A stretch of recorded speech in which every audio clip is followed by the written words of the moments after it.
Recent ഒരു പേപ്പറിൽ കണ്ടതാണ്. അത് ഫസ്റ്റ് പേജിൽ ഫുള്ളായിട്ട് നമ്മുടെ ആപ്പിൾ ഐഫോണിന്റെ പരസ്യം. അത് ഓഫർ എന്ന് പറഞ്ഞിട്ട് ചക്ക മാങ്ങ എന്നൊക്കെ പറഞ്ഞിട്ടാണ് കൊടുത്തേക്കുന്നത്. പക്ഷെ അതെല്ലാം ഉഡായിപ്പ് അഡ്വർടൈസ്മെന്റ് എന്നൊക്കെ പറയില്ല. അതായത് നോ കോസ്റ്റ് EMI ഓഫർ എന്നൊക്കെ പറഞ്ഞിട്ട് ആൾക്കാരെ പറ്റിക്കാൻ. അതായത് നമ്മുടെ സാധാരണക്കാര് പണ്ടത്തെ ഇപ്പോൾ എക്സാമ്പിൾ ആയിട്ട് നമ്മൾ ഇപ്പം എൻ്റെ കാര്യം പറയുകയാണെങ്കിൽ ഞാൻ മില്ലേനിയലാണ്. നമ്മൾ 90 അന്ന് നിങ്ങൾക്ക് അറിയുന്ന പോലെ തന്നെ മില്ലേനിയൽ ജെൻസി അങ്ങനെ വരുന്നുണ്ടല്ലോ. മെയിൻലി ആക്ച്വലി ഈ സാധനങ്ങളൊക്കെ അട്രാക്ട് ചെയ്യുന്നത് ജെൻസി അതിന് തൊട്ടുള്ള അത് ഈ ജനറേഷൻകാരെയാണ്. ഇവരെ പറ്റിക്കാന്ന് വെച്ചാൽ ഇവര് പണ്ടത്തെ ആൾക്കാരെ പോലല്ലോ. പണ്ടത്തെ ആൾക്കാർ എന്താ പറയാ, നമ്മൾ കാർ വാങ്ങിക്കാനും അതല്ലെങ്കിൽ നമ്മുടെ ഹോം വെക്കാനും അല്ലെങ്കിൽ വീട് വെക്കാനൊക്കെയാണ് ലോൺ എടുക്കാറ്. ഇപ്പോഴത്തെ ആൾക്കാർ ഐഫോൺ വാങ്ങിക്കാനാണ്, പ്രത്യേകിച്ച് ജെൻസികളൊക്കെ. എന്ന് വെച്ചാൽ ഷോ ഓഫ് കൾച്ചറുള്ളവർക്ക് മെയിൻ സംഭവം. ഇൻസ്റ്റാഗ്രാം തുറന്നു നോക്കി കഴിഞ്ഞാൽ ഇൻസ്റ്റാഗ്രാം തന്നെ ഒരു ഉടായ്പ് വൃത്തിയായിട്ട് സാധനം എന്നാണ് ഞാൻ പറയുള്ളൂ. ഇത്ര അധികം ആൾക്കാരെ രോഗിയാക്കുന്നത് ഈ ഇൻസ്റ്റാഗ്രാം കാരനാണ്. അത് കാരണം മറ്റേ അതിൻ്റെ മുതലാളി സൂപ്പറായിട്ട് കാശ് ഉണ്ടാക്കേണ്ടത് വേറെ കാര്യം. അത് പോട്ടെ. അപ്പോൾ എന്താ വെച്ചാൽ കുറേ ഇൻസ്റ്റാഗ്രാം ഫാൻസ് വന്ന് ഡയലോഗ് അടിക്കുക. അപ്പോൾ അവർക്ക് വേണ്ടി ഞാൻ പറഞ്ഞതാണ്. അപ്പോൾ ആപ്പിളുകാർ ഇത് തന്നെ അവസ്ഥ. പൊരിഞ്ഞ പരസ്യമാണ്, പക്ഷെ ഭയങ്കര ഓഫർ എന്നൊക്കെ പറഞ്ഞ പരസ്യമാണ്. നമ്മുടെ മൈജിന്റെ കാര്യം പറഞ്ഞ പോലെ പരസ്യം എന്ന് കഴിഞ്ഞ് കാണിക്കുന്നത് അവിടെ പോകുമ്പോൾ സംഭവം വേറെ ഇരിക്കും. ഇതേപോലെ തന്നെ ഉഡായിപ്പ് ഫേക്ക് മാർക്കറ്റിംഗ് എന്നൊക്കെ പറയില്ല, അതേ അവസ്ഥയാണ് ഇപ്പോൾ ആപ്പിൾ ചെയ്തുകൊണ്ടിരിക്കുന്നത്. പരസ്യത്തിന്റെ പരസ്യം നോ കോസ്റ്റ് EMI ഡിസ്കൗണ്ട് എന്നൊക്കെ പറഞ്ഞിട്ട് ഒരാൾക്കാരെ പറ്റിക്കുക. എന്ന് വെച്ചാൽ ഇവർക്ക് ഈ വാങ്ങിക്കാൻ വരുന്ന ആൾക്കാർക്ക് ഒരു മാക്സിമം ഇൻട്രസ്റ്റും സാമ്പിളൊന്നും ചെയ്ത് നോക്കുന്ന പരിപാടിയൊന്നും ഉണ്ടാവില്ല. അപ്പോൾ ഇത് ലാസ്റ്റ് വാങ്ങിച്ചു വരുമ്പോൾ സംഭവം നഷ്ടം തന്നെയായിരിക്കും. നിങ്ങൾക്കിത് വാങ്ങിക്കാൻ ഫുൾ ക്യാഷ് കൊണ്ട് വാങ്ങിക്കാൻ പറ്റുന്നെങ്കിൽ മാത്രമേ ഈ സാധനങ്ങളൊക്കെ വാങ്ങിക്കാൻ പറ്റൂ. അല്ലെങ്കിൽ ചുമ്മാ മണ്ടന്മാരെന്ന് തന്നെ പറയേണ്ടി വരും. ഇതുവരെ ഇത് കുറച്ച് ബോധമുള്ളവർക്കോട് ചോദിച്ചാൽ ഞങ്ങൾക്ക് മനസ്സിലാവുള്ളൂ, അല്ലാത്തവർക്ക് ഇത് പറഞ്ഞാൽ മനസ്സിലാവില്ല. ചിലപ്പോൾ ആപ്പിൾ ഫാൻസ് പോയപ്പം ചിലർ വന്ന് കമന്റ് അടിക്കും. അവരോട് ഞാൻ പറഞ്ഞതാണ്, നിങ്ങളുടെ കാശുണ്ടെങ്കിൽ നിങ്ങൾ വാങ്ങിച്ചോ. അതായത് ഫുൾ അതും സാധാ ഈ ഫാൻ ബോയ്സുകൾക്ക് എന്താ പ്രശ്നം വെച്ചാൽ അവർക്ക് സാധാ ഐഫോൺ ഒന്നും പറ്റില്ല. പ്രോ അല്ലെങ്കിൽ പ്രോ മാക്സ് മാത്രമേ പറ്റുള്ളൂ. 1.5 ലക്ഷം അല്ലെങ്കിൽ 2 ലക്ഷം അതിൻ്റെ ഇടയിൽ മാത്രമേ പറ്റുള്ളൂ. അത് ഒരു EMIയിലും 24 മാസത്തിലും 36 മാസത്തിലൊക്കെ EMIയിലൊക്കെയാണ് വാങ്ങിക്കുക. അതിന്റെ ഇൻട്രസ്റ്റോ നോ കോസ്റ്റ് EMI എന്നൊക്കെ വാങ്ങിക്കും. നോ കോസ്റ്റ് EMI ഡിസ്കൗണ്ട് ഉണ്ട്, നോ കോസ്റ്റ് EMI ഓഫർ എന്നൊക്കെ പറഞ്ഞിട്ട് ഇഷ്ടം പോലെ പരസ്യങ്ങളാണ് ആപ്പിൾ ഇന്ത്യയിൽ ചെയ്തുകൊണ്ടിരിക്കുന്നത്.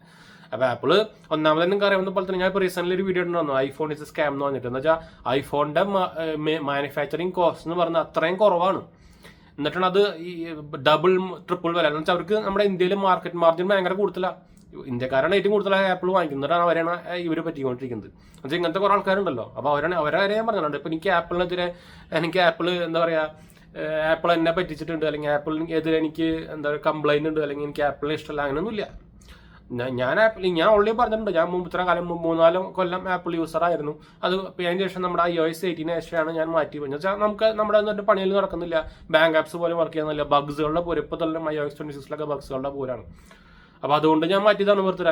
അല്ലെങ്കിൽ എൻ്റെ എല്ലാ ആപ്പിളിൻ്റെ പ്രൊഡക്ട്സും ഉണ്ടായിരുന്നു, മാക്ബുക്കും എല്ലാ സംഭവം ഉണ്ടായിരുന്നു അവരുടെ. അപ്പോൾ എനിക്ക് ഹെയ്റ്റ് ചെയ്യേണ്ട ആവശ്യമൊന്നുമില്ല. ഞാനിപ്പോൾ എന്നിട്ട് ആൻഡ്രോയിഡിലേക്ക് മാറിയതാണ്. അപ്പോൾ ഞാൻ ആൻഡ്രോയിഡ് ലവറോ അല്ലെങ്കിൽ ആൻഡ്രോയിഡ് എന്താ പറയുക ഫാൻ ബോയോ സംഭവം എന്നല്ല. അങ്ങനെ കുറേ ഉണ്ട് അങ്ങനത്തെ മണ്ടന്മാരെന്ന് തന്നെ പറയേണ്ടവരൊക്കെ. എന്നുവെച്ചാൽ അന്ധമായിട്ട് എന്ത് കാരണം കൊണ്ടാണെന്ന് എനിക്കറിയില്ല. ഈ ആപ്പിളിലൊക്കെ ഇമാരി ഫാൻ ബോയ്സുകളൊക്കെ എവിടെ നിന്ന് ഉണ്ടാക്കിയെന്ന് എനിക്കിത് മനസ്സിലാവുന്ന അതിൻ്റെ ലോജിക്കൊന്നും മനസ്സിലാവും. അല്ലെങ്കിൽ ഇങ്ങനത്തെ കാര്യത്തിനൊന്നും ലോജിക്കില്ലല്ലോ. അപ്പോൾ ഇപ്പോൾ ഞാൻ റീസെന്റ് പരസ്യം കണ്ടതാണ്. അത് ഒരു ന്യൂസ് പേപ്പറിലൊന്നുമല്ല, ഇംഗ്ലീഷ് ന്യൂസ് പേപ്പറിലും മലയാളത്തിലത്തെ എല്ലാത്തിലും. മലയാളത്തിൽ നമ്മൾ പറയേണ്ട ആവശ്യമില്ലല്ലോ. മാതൃഭൂമി മനോരമയ്ക്ക് കാശ് കൊടുത്ത ഒരു ഫ്രണ്ട് പേജും 2ാമത്തെ പേജും 3ാമത്തെ പേജൊക്കെ പരസ്യമാക്കി തന്നോളൂ. ഫുൾ പേജ് പരസ്യമാണ്. ഞാൻ എന്ന് വെച്ചാൽ ഞാൻ വീട്ടിലല്ല കണ്ടത്, അല്ലെങ്കിൽ അത് കാണിച്ചു തരായിരുന്നു. ഞാൻ വൈൽ ട്രാവലിംഗ് കണ്ടത്. അപ്പോൾ ഫുൾ പരസ്യമാണ് ആപ്പിളിൻ്റെ ഐഫോണിൻ്റെ 17 പ്രോൻ്റെ 17 അല്ല 17 പ്രോൻ്റെ 17 പ്രോ മാക്സിൻ്റെ. അവരാണ് അതിന് ഫോക്കസ് എന്ന് വെച്ചാൽ അതിനാണ് കൂടുതൽ അവർക്ക് ലാഭം കിട്ടുന്നത്.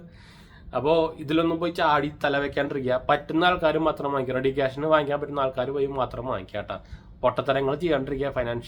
ഫൈനാൻഷ്യൽ നോളജ് ഇല്ലെങ്കിൽ അതിനെക്കുറിച്ച് പഠിക്കുക. എന്നിട്ട് ഇതുപോലത്തെ സംഭവത്തിലേക്ക് ചടന്ന് വെച്ചാൽ കുറേ പേർക്ക് ഇപ്പോഴും ഉണ്ട് ഐഫോൺ എന്ന് പറഞ്ഞു കഴിഞ്ഞാൽ എന്തോ എന്താ പറയുക കിരീടം കിട്ടിയ പോലെയാ ഇവരൊക്കെ വിചാരം. എന്ന് വെച്ചാൽ ഇതുണ്ടെങ്കിൽ നമ്മളെന്തോ രാജാക്കന്മാരെന്നൊക്കെയാണ് പല വിചാരം. അതൊക്കെ പണ്ടായിരുന്നു. എന്ന് വെച്ചാൽ പണ്ട് ഭയങ്കര റയറായിരുന്ന സമയത്ത്. ഇപ്പോൾ നോക്കിയാലാട്ടും കഷ്ടമാണ് ഐഫോണിൻ്റെ കാര്യം. പിന്നെ അതിൻ്റെ ചാർജസും എന്തെങ്കിലും ചെറിയ കംപ്ലയിൻസ് വന്ന ചാർജസും കാര്യങ്ങളൊക്കെ അറിയാവുന്ന ഇത് കുറേ പേര് പൊട്ടിട്ടുണ്ട് ഇങ്ങനെ. അത് വേറെ കാര്യം. ഇതിനെ ഈ സപ്പോർട്ട് ചെയ്തിട്ട് കുറയണം ചിലപ്പോൾ ഈ കമന്റ് ചെയ്യാൻ വരും. അവർ ജസ്റ്റ് ഒന്ന് ഈ സോഷ്യൽ മീഡിയ സംഭവത്തിലൊക്കെ തപ്പിയിട്ട് വരിക കേട്ടോ.